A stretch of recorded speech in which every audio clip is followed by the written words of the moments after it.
Hello दोस्तों, मैं study राही YouTube के इस चैनल पर आप लोगों का स्वागत करता हूं।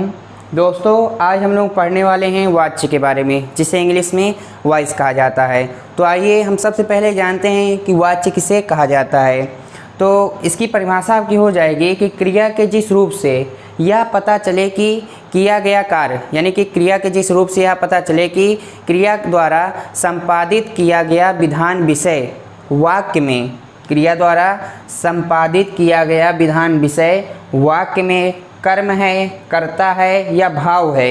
इन तीनों चीज़ों में से जब जिस चीज़ का पता चलता है उसी को वाच्य कहा जाता है। इसकी परिभाषा थोड़ी क्रिटिकल, थोड़ी उस टाइप की है, देख लीजिए, बात फिर सुन लीजिए कि क्रिया के जिस रूप से यह पता चले कि क्रिया द्वारा संपादित किया गया विधान विषय, क्रिया के वाक्य में यह पता चले कि वाक्य में वह क्या है, कर्ता है, कर्म है या भाव है, उसी को क्या कहा जाता है, वाच्य कहा जाता है। आइए अब हम इसकी परिभाषा को लिख के समझ लेते हैं। तो अब हम आगे इसकी परिभाषा को लिख के समझेंगे। तो हमने इसकी परिभाषा को यहाँ पे लिख दिया। इसकी परिभाषा देखिए क्या हो जाएगी कि क्रिया के जिस रूप से यह पता चले कि क्रिया द्वारा संपादित विधान का विषय, ठीक है ना, वाक्य में कर्ता है, कर्म है या भाव है, यानी कि जिस रूप से यह पता चले कि वाक्य में क्या है, कर्ता का काम कर रहा है, कर्म का काम कर रहा है या भाव का काम कर रहा है, उसी को क्या कहा जाएगा, वाच्य कहा जाएगा। ठीक ना।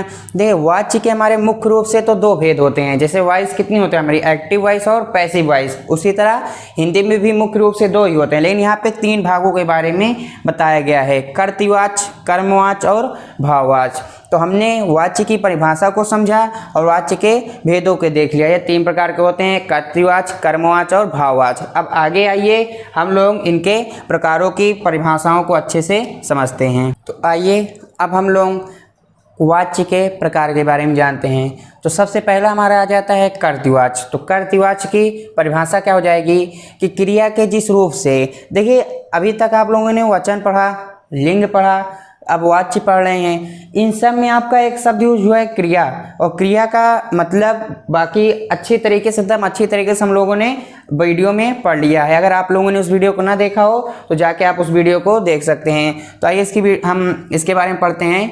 क्रिया के जिस रूप से वाक्य के कर्ता का या उद्देश्य का पता चलता है या पता चले उसे कर्तृवाच्य कहा जाता है। यानी कि क्रिया का एक ऐसा रूप जिससे उस वाक्य में कर्ता का या उसके उद्देश्य का पता चले तो उसे क्या कहा जाएगा, कर्तृवाच्य कहा जाएगा।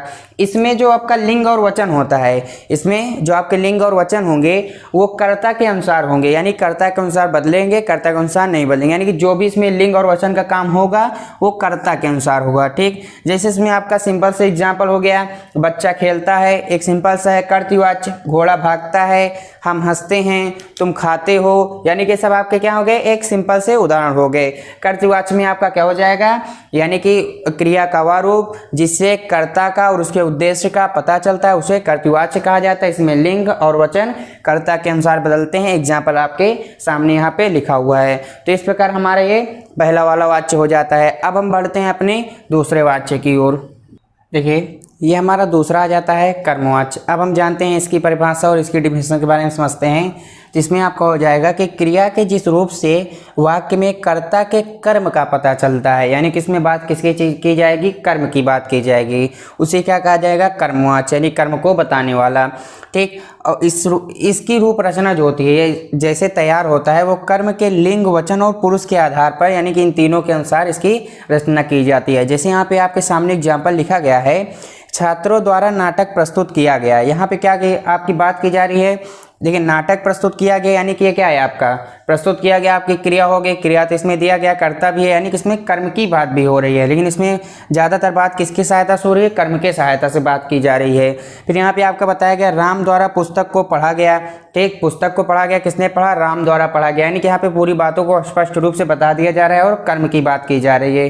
फिर यहाँ पे बताया गया पुस्तक मेरे द्वारा लिखी गई, यहाँ पे भी आपकी कर्म की बात की जा रही है, यानी कि इसमें क्या क्या आपको देखने को मिला, लिंग, वचन, पुरुष सब कुछ आपको देखने को मिले।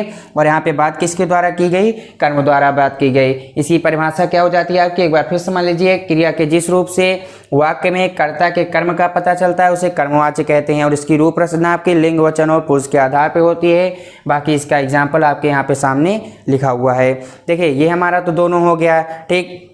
अब हमारा अगला नंबर जो है भाववाच्य, वो ज़्यादा इंपॉर्टेंट नहीं है, ज़्यादा जरूरी नहीं है, क्योंकि वाच्य आपके दो ही प्रकार के होते हैं, फिर भी हम लोग उसको एक डिफिनीशन के तौर पर हम आपको समझाने की कोशिश करते हैं। तो आइए अब हम अपना भाववाच्य देखते हैं।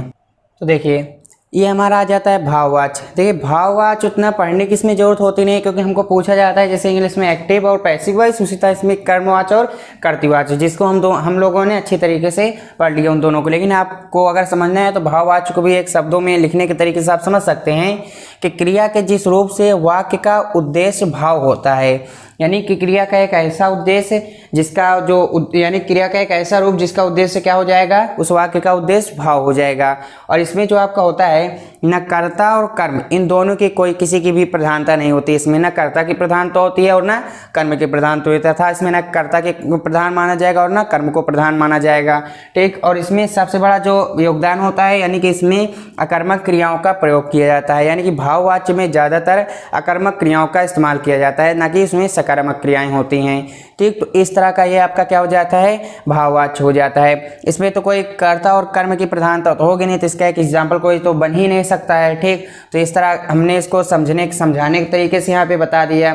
तो आज का यह वीडियो हमारा वाच्य का यहीं पे यह टॉपिक हमारा समाप्त होता है। उम्मीद है आपको इस वाच्य से जुड़ी हुई सारी जानकारियाँ प्राप्त होंगी। तो हम मिलते हैं अगले वीडियो में, तब तक के लिए thank you so much, take care.